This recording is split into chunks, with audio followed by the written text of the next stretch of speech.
জানবেন সেই লোকটা হচ্ছে গুমরা। কি বললাম? গুমরা, বাতিল। তার কাছে কোরআন হাদিসের ইলম নেই। একমাত্র কোরআন হচ্ছে যার মধ্যে আল্লাহ বলে দিয়েছেন বিন্দু মাত্র সন্দেহ নেই, সন্দেহের কোনো অবকাশ নেই। এটা হচ্ছে কোরআন। এরপর আপনি বিশ্বাস করলেন যে এই আল্লাহর কালামের ওপরে আমার কোনো সন্দেহ নেই, তার মানে আপনি একজন মুমিন। ঠিক কিনা কথা বলেন? মুমিন হলেন, নিজেকে দাবি করলেন। এরপর মুসলমানের বেঈমানিটা বলে দিই, তারা কিভাবে আল্লাহর সঙ্গে যুদ্ধ ঘোষণা করছে। আপনারা সকলে জানেন সুদ কি? সুদ খাওয়া কি? আচ্ছা, এরকম ব্যক্তি আছেন যে সে জানেন না যে সুদ খাওয়া হারাম? সবাই জানে না? জানেন? সবাই জানে। আশা করি তাহলে চাঁদপুরে সুদখোর নাই। কথাটা বুঝতে পারেননি? এরপর যদি বলেন সুদ খাওয়া হারাম, তুমি মৌলবি কে বলার? আমি বলিনি তো।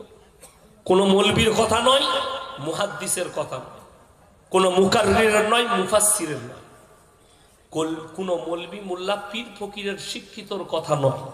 এটা কোরআন বলছে। ওয়াহাল্লাল্লাহুল বাইয়া ওয়া হাররামার রিবা।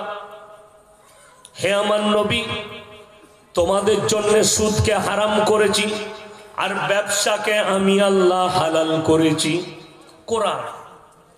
যখন কোরআনে আল্লাহ ডাইরেক্ট সুদকে হারাম করলেন, এরপরে যদি কোনো মুসলমান সুদ খায়, সে আর মুসলমান থাকবে না, আল্লাহর দুশমন হবে। আল্লাহর দুশমন যুদ্ধ ঘোষণা করেছে আল্লাহর সঙ্গে সুদ খেয়ে। এইটা জানার পরে যে মুসলমান সুদ খাচ্ছে, কিন্তু দুঃখ কি জানেন?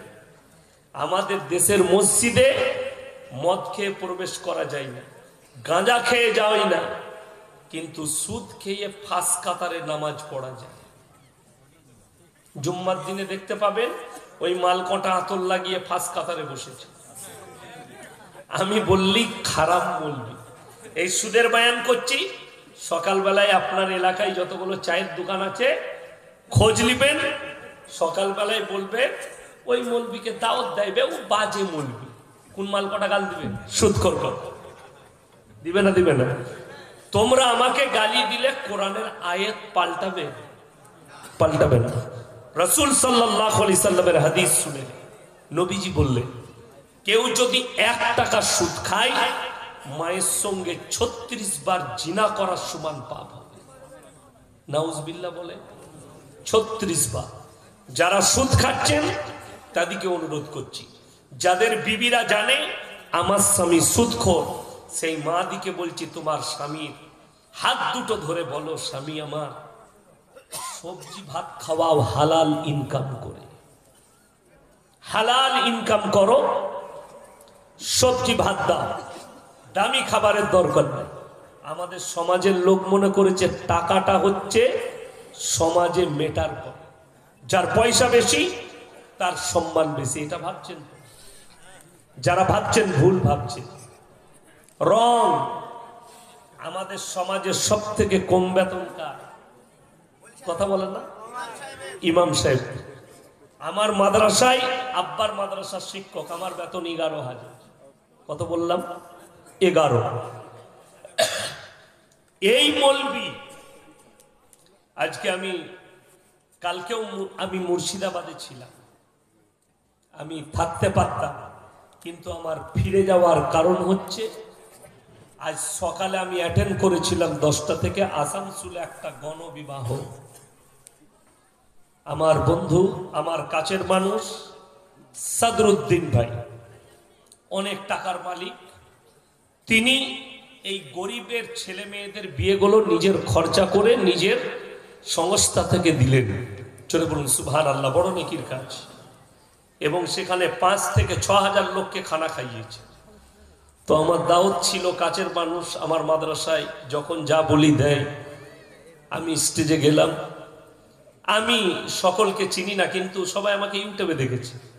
আসানসোলের কোর্টের সব থেকে বড় উকিল তিনি ছিলেন, আমি তিনাকে জানতাম না। নামটা বলল, তিনি মাইকটা নিয়ে বললেন, ইনাকে আমি টিভিতে দেখেছি, মোবাইলে দেখেছি, আমি ইনার বক্তব্য শুনি, ভালো কথা রাখেন। তিনি একটা উকিলের কত টাকা হতে পারে? কোটি টাকা হতে পারে না? পারে না? কয়েক কোটি টাকা। আমি কিন্তু গরিব মানুষ, মলবি, টাকা না, কিন্তু তিনি বলছেন ইনাকে চিনি। আর একজন ওই এলাকার কাউন্সিলর, তিনি বলছেন আমি ভাগ্যবান, এখানে ইয়াসিন সাহেব হাজির হয়েছে, আমি ওনার খুব জলসা শুনি।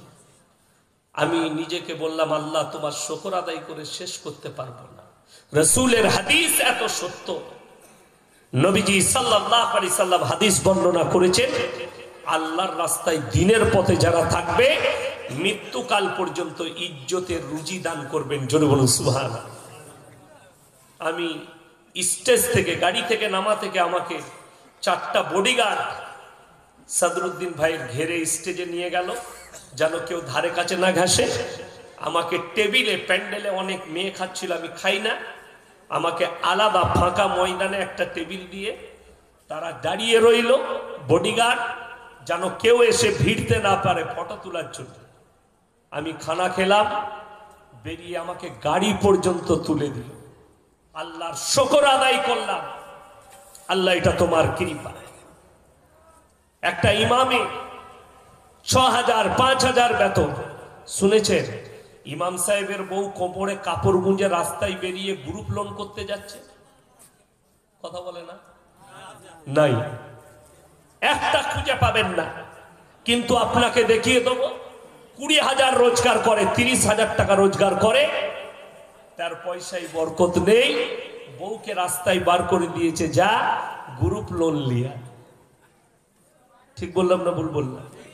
তাইলে এরপর বুঝুন, টাকাটা মেটার করে না রুজির জন্য। রুজির মালিক সকলে বলুন কে? রুজির মালিক একমাত্র আল্লাহ।